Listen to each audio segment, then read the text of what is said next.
अस्सलाम वालेकुम and welcome back to G logs. This is Zeerak Murid. तो गाइज आज हम बात करने जा रहे हैं एक ऐसी मूवी के बारे में जो हमारे किसी ना किसी टीचर ने एक ना एक बार लाजमी रिकमेंड की होगी।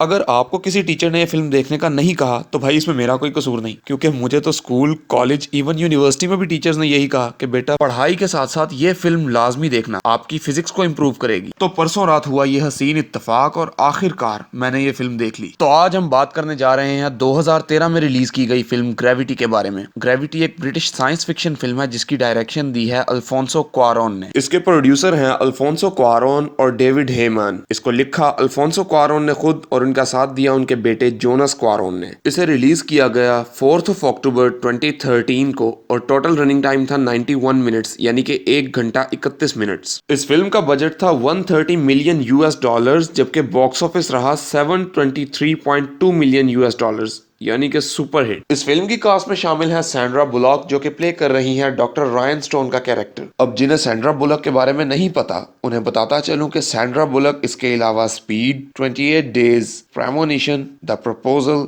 The blind side, the heat, oceans 8 और बर्ड बॉक्स जैसी मूवीज में काम कर चुकी हैं। सैंड्रा बुलक के साथ हैं जॉर्ज क्लूने, जो कि प्ले कर रहे हैं मैट कॉल्स्की का character. George Clooney from Dusk Till Dawn, Batman and Robin, Ocean's 11, Spy Kids, Burn After Reading, Up in the Air, Tomorrowland और मनी मॉन्स्टर जैसी मूवीज में काम कर चुके हैं। तो शुरू करते हैं फिल्म का प्लॉट। फिल्म शुरू होती है जमीन से 600 किलोमीटर ऊपर, जहां नासा के कुछ एस्ट्रोनॉट्स स्पेस वॉक कर रहे हैं। स्पेस वॉक के दौरान ह्यूस्टन से मिशन कंट्रोल इन्हें वार्न करता है रशिया ने अपनी स्पाई सैटेलाइट को शट डाउन कर दिया है, जिसका कचरा आकर इनसे टकरा सकता है।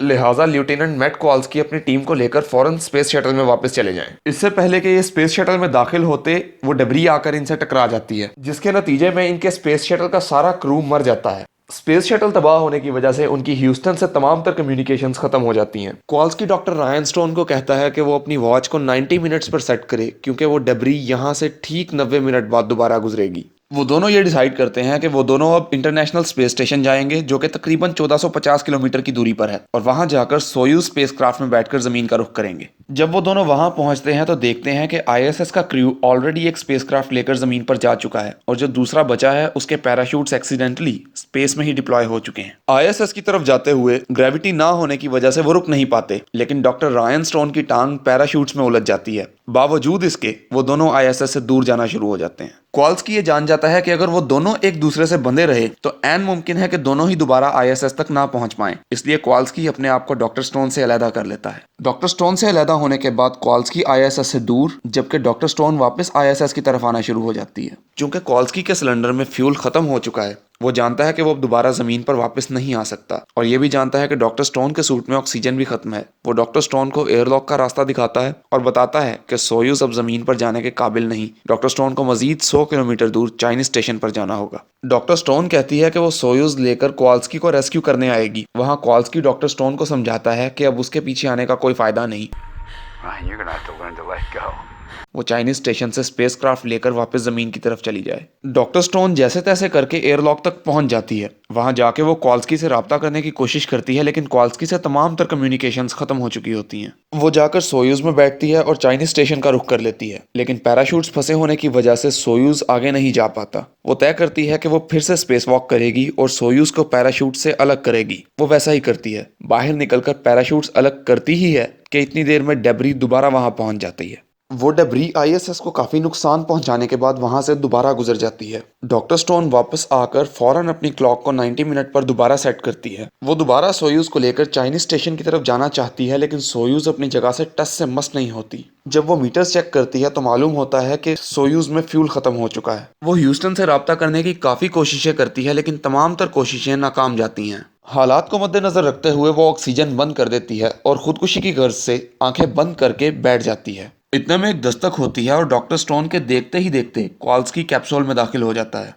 अंदर आने के बाद कॉल्स्की डॉक्टर स्टोन को बताता है कि फ्यूल खत्म हो जाने के बावजूद सॉफ्ट लैंडिंग जेट्स का इस्तेमाल करके वो सोयूज को चाइनीज स्टेशन की तरफ धकेल सकती है। डॉक्टर स्टोन के पलक झपकते ही कॉल्स्की वहां से गायब हो जाता है। डॉक्टर स्टोन समझ जाती है कि कॉल्स्की का आना एक हेलुसिनेशन थी। वो सॉफ्ट लैंडिंग जेट्स का इस्तेमाल करके चाइनीज स्टेशन की तरफ जाती है। सोयूज से निकल के फायर एक्सटिंक्शर को इस्तेमाल करके वो स्टेबल होती है और स्टेबल होने के बाद फौरन से चाइनीज स्टेशन में चली जाती है। चाइनीज स्पेसक्राफ्ट शेंजू में जाने पर मालूम होता है कि वहाँ तमाम बटन्स पर चाइनीज लैंग्वेज लिखी हुई है, लेकिन फिर भी डॉक्टर रायन स्टोन इनी मिनी माइनी मो के जरिए अनडॉकिंग करने में कामयाब हो जाती हैं। शेंजू जमीन पर पहुंचकर एक नदी में गिरती है। शेंजू को खोलते ही पानी तेज रफ्तार से अंदर दाखिल होना शुरू हो जाता है, लेकिन फिर भी डॉक्टर रायन स्टोन बाहर निकलने में कामयाब हो जाती हैं। डॉक्टर स्टोन पानी की सतह पर आना चाहती हैं, लेकिन उस भारी एस्ट्रोनॉट सूट की वजह से वो तैर नहीं पाती। वो फौरन अपना सूट उतारती हैं और पानी की सतह पर आ जाती हैं। किनारे पर आने के बाद डॉक्टर रायन स्टोन के चेहरे पर वो खुशी देखने को मिलती है जो स्पेस ट्रैवल की हिस्ट्री के सबसे बुरे सान है कि इकलौते सर्वाइवर के चेहरे पर होनी चाहिए। And here comes the end. इस फिल्म में ऐसी क्या चीज थी जो हमारी फिजिक्स को इंप्रूव करेगी, ये बात मेरी समझ में नहीं आई। ये फिल्म देख के ना तो मुझे न्यूटन का लॉ ऑफ ग्रेविटी समझ आया और ना ही आइंस्टाइन की मास एनर्जी इक्वेशन। IMDb पे 7.7 स्टार्स रेटिंग के साथ ये थी फिल्म ग्रेविटी। डायरेक्टर अल्फोंसो क्वारोन को एक ऐसे चेहरे की तलाश थी जिसको 1.5 घंटा स्क्रीन पर देखने के बाद भी ऑडियंस बोर ना हो, इसलिए उन्होंने सबसे पहले अप्रोच किया अंजेलिना जोली को। अंजेलिना जोली उन दिनों in the land of blood and honey की डायरेक्शन में मसरूफ थी, इसलिए उन्होंने ये किरदार अदा करने से इनकार कर दिया। इसके बाद यही role Marion Cotillard, Blake Lively, Natalie Portman, Naomi Watts, Carey Mulligan, Scarlett Johansson, Sienna Miller, Abbie Cornish, Rebecca Hall और ओलिविया वाइल्ड को भी ऑफर किया गया, लेकिन सबने किसी न किसी वजह से इस किरदार को अदा करने से इनकार कर दिया। आखिर सैंड्रा बुलक ने अल्फोंसो की इस ऑफर को एक्सेप्ट किया। इसी तरह मेल लीड में भी पहले रॉबर्ट डाउनी जूनियर को कास्ट किया गया था, लेकिन उन्हें किसी वजह से इस प्रोजेक्ट से अलहदा होना पड़ा।